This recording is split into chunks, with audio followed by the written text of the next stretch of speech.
E aí pessoal, quem vos fala é Gabriel, junto com alguns colegas da equipe Filhos de Vera Cruz, e hoje resolvemos conversar entre nós, e com vocês, claro, sobre um assunto muito sério e que tem muita conexão ao tema do Talento Show desse ano, o racismo. Estou com minhas amigas Carol e Amanda e gostaríamos da sua atenção para podermos repassar os nossos conhecimentos sobre o assunto em questão.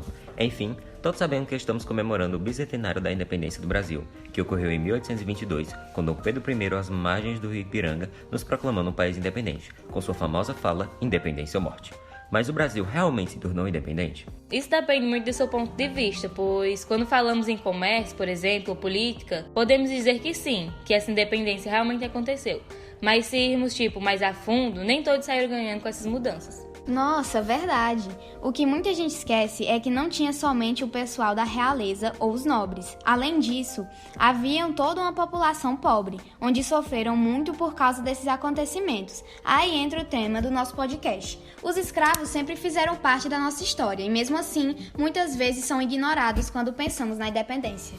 Realmente, desde o início da colonização, houve escravidão. Ela foi a base da sociedade brasileira, na época do Império e da colônia, sendo uma história de muita violência e exploração. Após o século XVIII, a escravidão começou a ser questionada na Europa, por conta das ideias iluministas e liberais, por aí, com a ideia de que todos deviam ter direitos fundamentais, como a liberdade, lógico. Só que, infelizmente, quando rolou a independência aqui no Brasil, nada se fez em relação à escravidão. Ela não foi abolida, sendo o único país da América Latina a ficar nesse estado.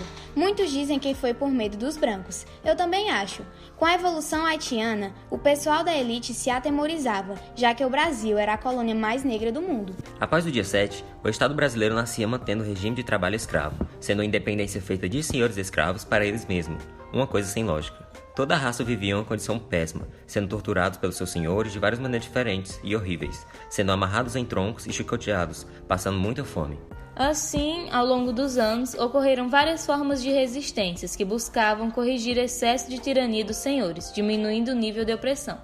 Grande parte dos movimentos e revoltas no Brasil tinham a participação dos mulatos e pretos, que eram o maior contingente populacional, mas podemos dizer até que a luta negra foi ignorada em relação à independência. Sim, somente muitos anos depois, o dia 13 de maio de 1888 entra para a história como o dia da abolição da escravatura, onde que a princesa Isabel teria assinado a Lei Áurea e dado fim à nossa escravidão.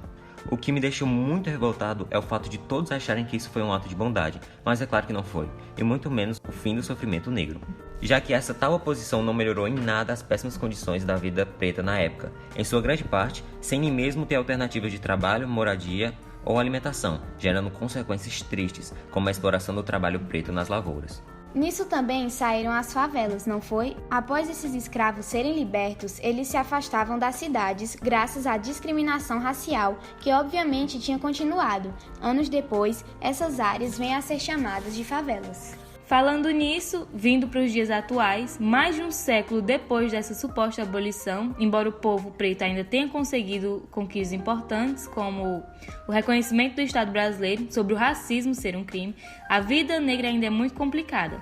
Nós vivemos em um país onde a negritude é criminalizada, como o simples ato de pessoas brancas ou até mesmo na violência geral. Dados comprovam que atualmente um negro, em média, ganha menos que um branco e morre mais. Essa, infelizmente, é a realidade da história do nosso país, onde a sociedade não se considera no mesmo nível dos que antes eram seus submissos.